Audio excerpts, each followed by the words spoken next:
We're back. This time we're taking a look at another one of the blind reinforcement booster packs. This one is the Species 8472 Bioship Omega. This is another one of them that I borrowed from a friend and had been assimilated into his collection. So I don't have the actual tokens that came with it and the generic captain. I apologize for that, but it's better to have the video than not have one at all. So I figured we'd go ahead and do it anyway. And we'll get right in and take a look. First thing, we have our standard Species Bioship dial. Nothing new there. Then we have our Species Bioship maneuver card. Pretty standard, pretty maneuverable ships, to be honest. The 3 tight turns are kind of the downfall. It has that 3 come about, which is nice. All of the 2s, and then your 1 light banks. Missing those 1 tight turns. Tops out at a 4. Not an over speedy ship, but a lot of them have those. But from the original packs, you have those fluidic space warp things that let you pretty much teleport around. It kind of compensates for it. Here we have our named Bioship Omega. 6 attack, 2 agility, 5 hull, 6 shield. Very respectable stats. 3 tech upgrades, 2 weapon upgrades for 38 points. We have evasive, target lock, scan, and regenerate. And our ability is during the deal damage step, if you inflict 2 critical damage to an enemy ship's hull, you may immediately flip those damage cards face down and rotate the ship's facing by 90 degrees to the left or right. Very interesting ability. You're losing the added damage of the criticals. You get to look at them first and decide if you want to flip them face down, so depending on what they are. But that ability to change your opponent's facing really is a interesting ability and can really screw up somebody's plans. Next we have our generic Species Bioship, and you're losing 1 shield on there, and you're losing 1 of your weapon upgrades for 36 points. Still a respectable stat line though, even for a generic ship. I realize the Species guys didn't have names in the show, but they're really going out there with coming up with names for them. For our captain here we have Bioship Omega Pilot. Captain skill of 2 for 1 point. As an action, disable this card and 2 of your active shields to target a ship at range 1. Inflict 1 critical damage on the target ship's hull. This card may only be purchased for a Species Bioship. Very nice ability. The fact that it's only a disable on your shield, so you're going to be getting them back at the end of the turn, and it does 1 critical directly to a ship's hull. There's no mention of if their shields are up or not, so you can bypass somebody's shield and start doing damage directly to their hull with this.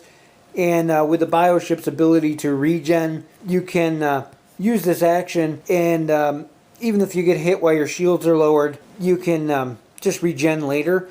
At the same time, next turn your shields are going to come back up. You can redo this every turn if you wanted, as long as you got that guy at range 1 and deal those criticals directly to the hull on top of your normal shooting, which makes it even worse. For weapon upgrades, we have Energy Weapon, 4 points.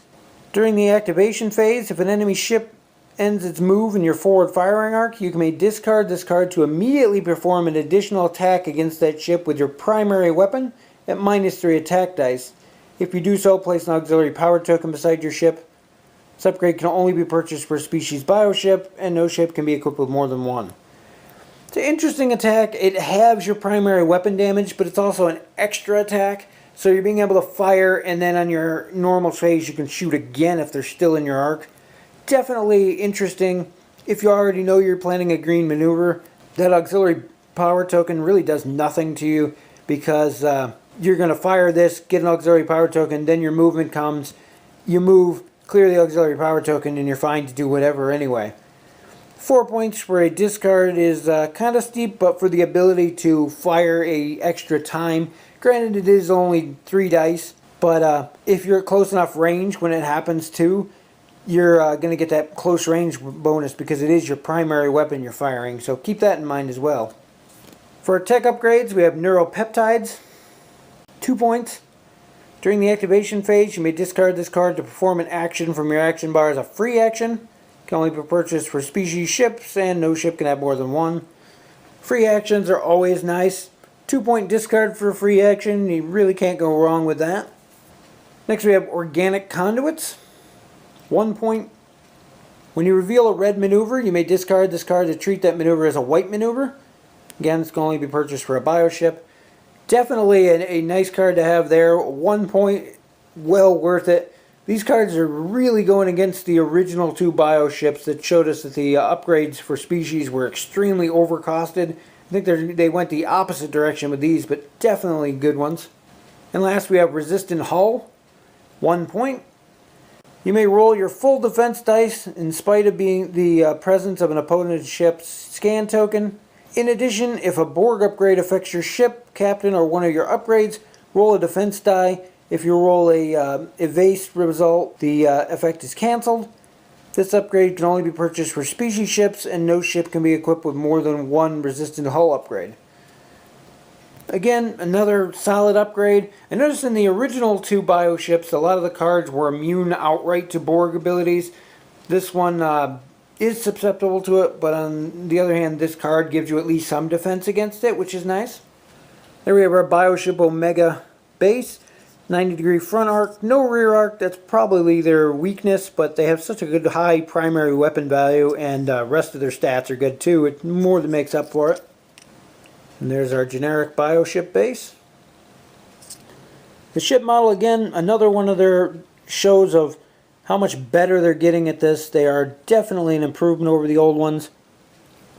Once again, we have that coppery gold color on it, but it really looks good on these. They've used more glossy paints, so you can see kind of a reflection off of the main parts of the hull, which is kind of neat. To give you kind of a comparison to the original bioships, definitely they've come a long way in their ability to paint these models up. Maybe they're actually listening to the complaints by the fans, but definitely improvements over the old. Still room for some improvements and people to customize these and paint them up themselves, but much better than we've seen previously. Overall, it's another solid ship. The species faction really needed a 3rd ship. This rounds them out. Now you can build a playable fleet without having to double up on any of the generics. Although the generics are still strong ships in their own right, and definitely having more options all around will help you in the long run. These ships were designed for use in tournaments as a blind booster. Definitely this is one that I wouldn't mind pulling. It's powerful all around and doesn't really require you to have a species fleet to make use of it. It's just an all-around good ship. Anyway, that's it for this one, and we'll see you in the next video.